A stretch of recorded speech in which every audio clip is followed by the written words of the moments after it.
Eu estava, consequentemente, a par da história religiosa do planeta. Sabia o que havia sido e o que era, tendo vastos informes de futuros acontecimentos. Por ser funcionário do departamento espiritualista, de par com as leituras que fazia, observava com o máximo critério a rebusca pelos chamados livros sagrados. Fiz o possível para ter em mente, sempre presente, tudo quanto se relacionasse com a história religiosa, através dos grandes reveladores, não das religiões que se seguiram, tendo na base seus cleros ou seus exploradores formais, aqueles que escondem a verdade a fim de traficar com as quitandas de feitura humana. Aqueles, como advertiu Jesus, que ficando nas portas não entram, não permitindo a entrada dos que poderiam fazê-lo.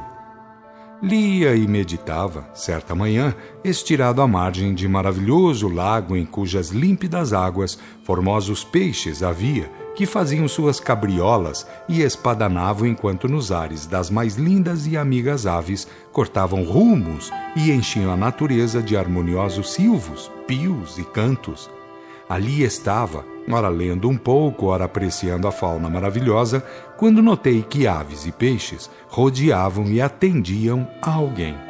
As aves giravam em torno de alguma coisa para mim invisível, e os peixes se agrupavam no mesmo lugar, festejando qualquer coisa, aquela mesma coisa que eu não podia ver, não conseguia ver. Aos poucos, foram vindo para o meu lado, foram se aproximando, até que as aves e peixes se acumulavam na beira do lago, bem perto de mim.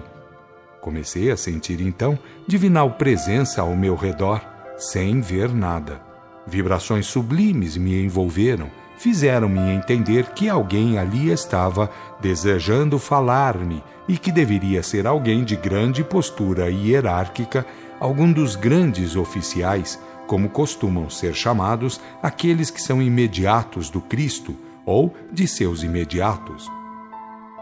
Compreendamos o seguinte: o Cristo possui imediatos que quase não se distingue dele, sem ser na ordem de autoridade, pois ele é o diretor planetário, e aqui, nas altas esferas, jamais se discute uma autoridade.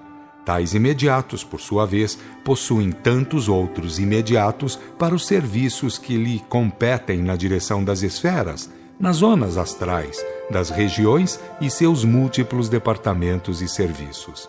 A Terra, saibamos, a contar das esferas interestelares até o centro do planeta sólido ou do mundo físico, tem muito mais verdade a mostrar e astronômicos serviços a movimentar e fornecer do que qualquer mente encarnada poderia supor. Não existe, como já disse, o desaparecimento em Brahma. Ninguém perde jamais a individualidade, a personalidade. Entenda quem puder.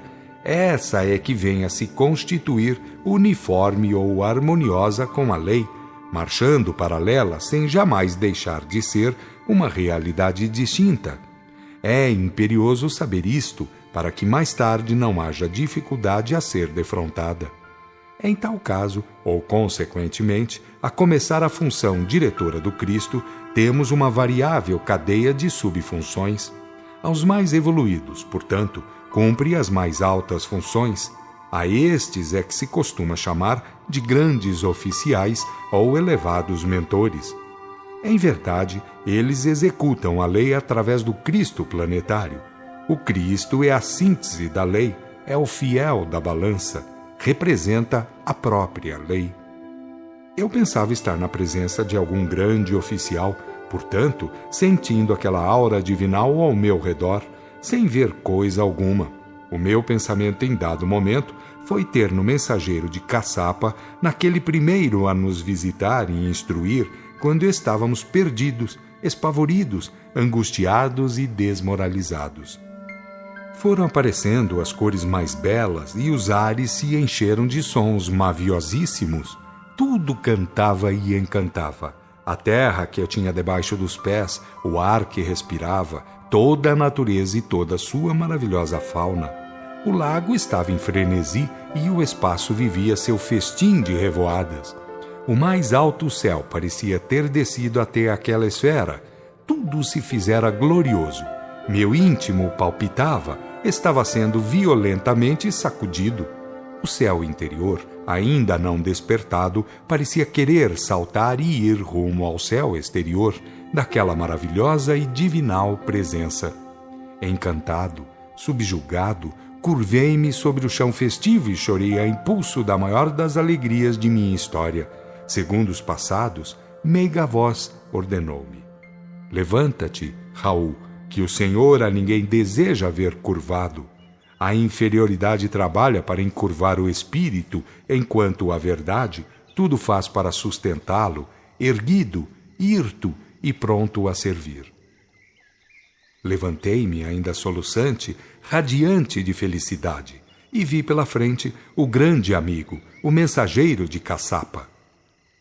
Quanto é grande a minha obrigação para contigo, querido irmão, falei-lhe. Fez sinal negativo de cabeça, afirmando: não, assim como pensas. O certo é que todos nós devemos mútuas obrigações de auxílio no âmbito da suprema lei. A justiça, por estar dentro de nós, tem seu tribunal universal na esfera crística ou diretora. Por isso, servindo a lei é que nos servimos uns aos outros. Eu fui atender-vos na hora exata, nada mais. Podia ter mandado outro. É muito elevado o funcionário para estar atendendo espíritos tão endividados.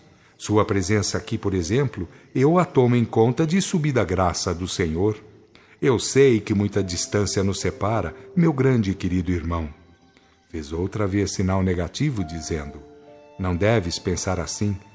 Verdadeiramente, sou mais vivido e superior na escala hierárquica, mas se nada fizesse pelos que estão atrás, assim como sou auxiliado por aqueles que me estão na dianteira, de que valeria a evolução conquistada?